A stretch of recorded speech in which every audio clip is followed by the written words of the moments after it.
Bonjour, dans cette vidéo, je vais vous présenter l'exemple numéro 7 ainsi que sa solution. Donc c'est parti, on a un câble d'acier, on donne le diamètre du câble d'acier qui est de 35 mm, on donne sa contrainte admissible ainsi que sa contrainte ultime. Les trois choses que je vais vous demander de calculer sont... Un instant... Donc les trois choses que je vais vous demander de calculer sont la force maximale que le câble peut supporter de façon sécuritaire, ensuite la force maximale que le câble peut supporter avant de se briser, et finalement, le facteur de sécurité qui a été choisi dans ce problème-là.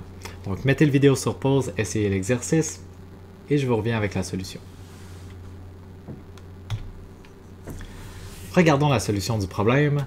Donc, la première partie, on aimerait savoir la force maximale que le câble peut supporter de façon sécuritaire. Le mot-clé ici est définitivement sécuritaire. Donc, dans les informations qui sont données dans le problème, j'ai la contrainte admissible. La contrainte admissible, c'est la contrainte qu'on doit respecter pour rester sécuritaire. Contrainte admissible, c'est le sigma W.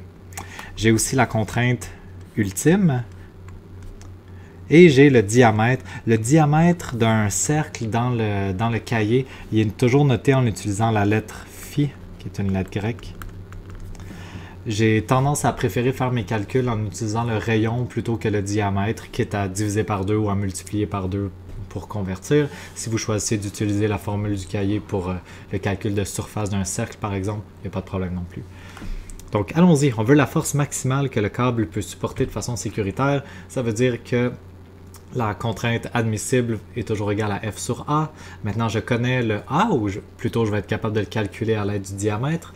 Puis ce que je veux calculer, c'est la force maximale que mon câble peut supporter. Donc je prends le A, je l'envoie de l'autre côté de l'équation au numérateur. Ça fait F égale A fois contrainte admissible. Je vais faire mon calcul ici. Donc, on parle d'un câble en acier. Bien, on prend pour acquis que le câble en acier est circulaire, surtout qu'on dit qu'il y a un diamètre. Moi, j'utilise toujours la formule pour calculer l'aire d'un cercle qui est pi fois le rayon au carré.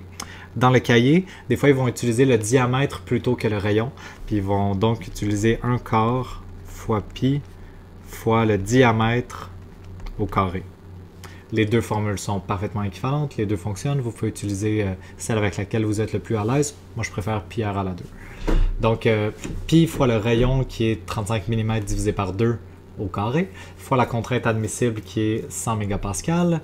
Puis, puisque mes unités vont être des millimètres au carré combinés avec des mégapascales, ça fonctionne, ça va me donner des newtons comme réponse pour la force. Donc, quand je fais ma multiplication, ça me donne 96 211 newtons, ou si j'ai envie, je peux le convertir en kilonewtons, 96,2 kilonewtons. Ce n'était pas explicitement demandé, donc on aurait très bien pu laisser la réponse en newtons.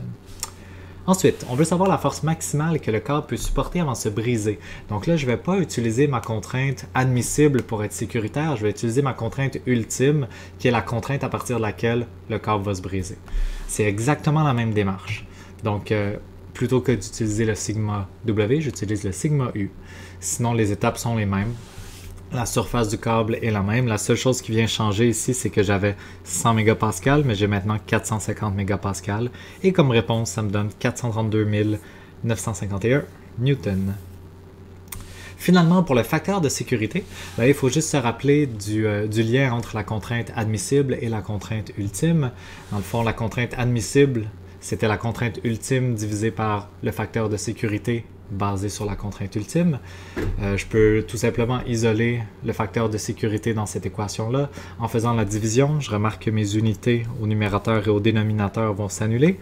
Puis la logique, c'est que puisque la contrainte ultime est 4,5 fois plus grande que la contrainte admissible, ou la contrainte admissible est 4,5 fois plus petite que la contrainte ultime, ben, l'indice, le facteur de sécurité, c'est 4,5 sans unité. Donc voilà, c'est la solution de l'exemple numéro 7.